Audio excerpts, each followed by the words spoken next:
What's going on, everybody? Welcome back to The Goods with Bryan Fonseca, that is me, here on basketballnews.com. Make sure you check out the website and subscribe to Basketball News here on YouTube, where you are watching this video most likely, unless it's been repurposed on social media already, and you should follow the pages too. Today, the second time we're doing this, we are going to be talking about the importance of depth on your playoff team, in your playoff rotation, the importance of having good players throughout, not just at the top of your roster, in order to make your engine go, to win a championship, to win big, really.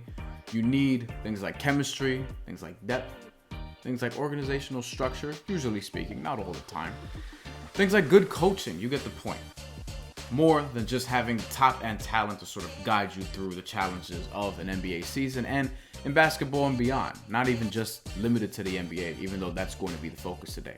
People don't really talk about this because we just have this mentality that stars are going to win it all for you, and that elite talent alone should make you a contender, when that's not always the case.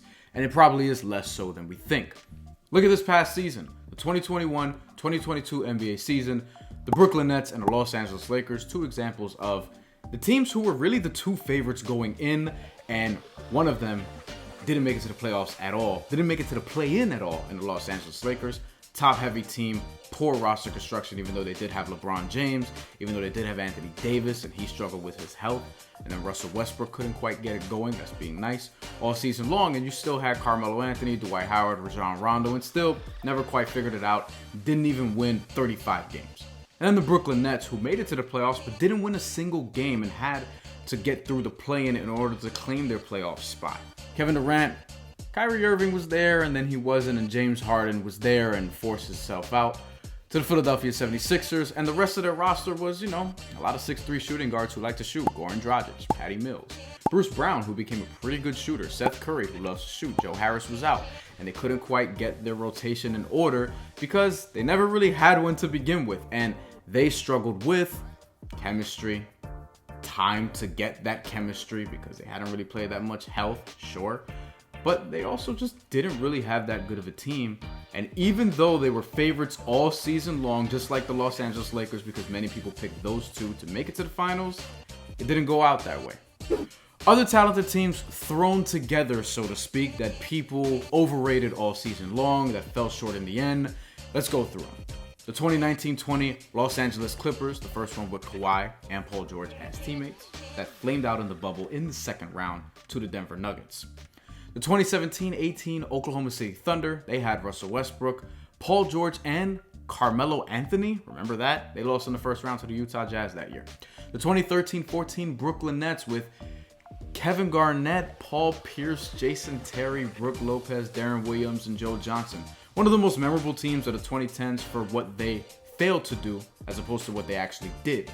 The 2003-2004 Los Angeles Lakers, which we remember for famously having Gary Payton and Karl Malone joining Kobe Bryant and Shaquille O'Neal, they actually went to the finals, but they did lose to the Detroit Pistons, and they probably shouldn't have if you're looking at talent. But again, talent alone doesn't win championships, and that's why we're talking about this right now.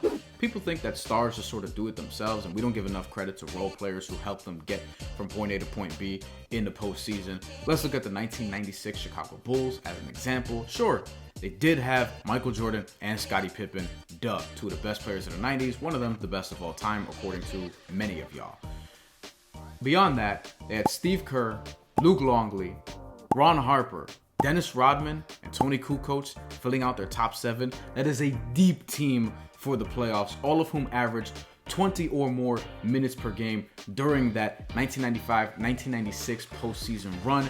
And remember, that was a team in the regular season that won 72 games, which was a record until the Golden State Warriors broke it around 20 years later. The 2007-2008 Boston Celtics, let's go to them as another example of this. They were a super team that people thought were thrown together because all of a sudden Paul Pierce looked to his left, saw Ray Allen, looked to his right, had Kevin Garnett, right? Good. They also had Rajon Rondo, Kendrick Perkins, James Posey, PJ Brown, Sam Cassell, and Leon Powe in their playoff rotation.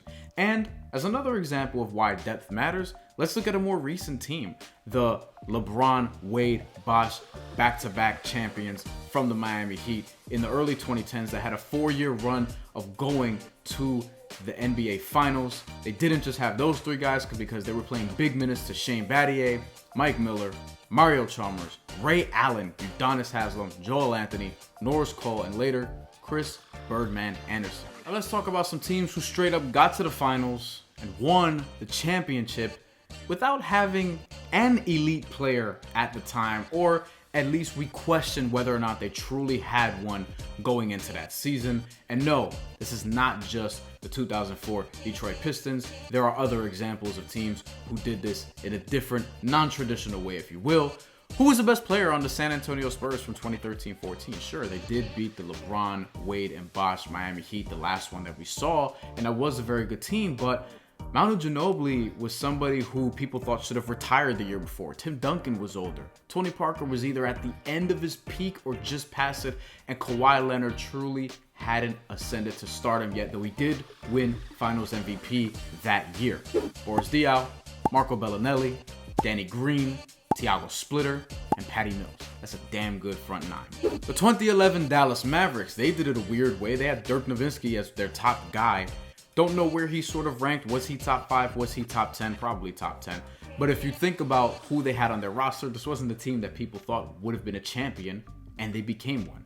Coincidentally, against the Miami Heat also. Their second best player on their championship team was Jason Terry, and beyond that, they had a lot of veterans and a lot of great guys to sort of help play around Dirk Nowitzki and really get the most out of that team, including Sean Marion, JJ Barea, Jason Kidd, Tyson Chandler, Peja Stojakovic, Deshaun Stevenson, and Brendan Haywood, all of whom played big minutes. And you know what? Let's throw another team in here that maybe qualifies, even though you would have to think twice about it. The 2019 Toronto Raptors with Kawhi Leonard. Kawhi Leonard the year before was somebody who was injured and didn't finish the season with the San Antonio Spurs. There was some friction that led to him being traded, and we didn't quite know where he was. Was he an elite player? Was he a top 5 player? Don't really know. Going into the season, there was just a lot of questions about where he'd be. And even in the regular season, he missed 22 games, and the Raptors were still very good. Why? Because they were deep and deep enough to win a championship. Who was on that team? Pascal Siakam, most improved player. Kyle Lowry steering the ship in the playoffs. Marc Gasol, Danny Green, Fred VanVleet, Serge Ibaka, and Norman Powell. A damn good team. Depth matters not just in the regular season, but in your chase for a championship. Don't let anyone tell you otherwise. Thank you for watching second edition of The Goods with me, Bryan Fonseca. Follow us on Twitter, follow me on Twitter, subscribe to the YouTube channel, and we'll be back in a couple weeks with another thought. Take care.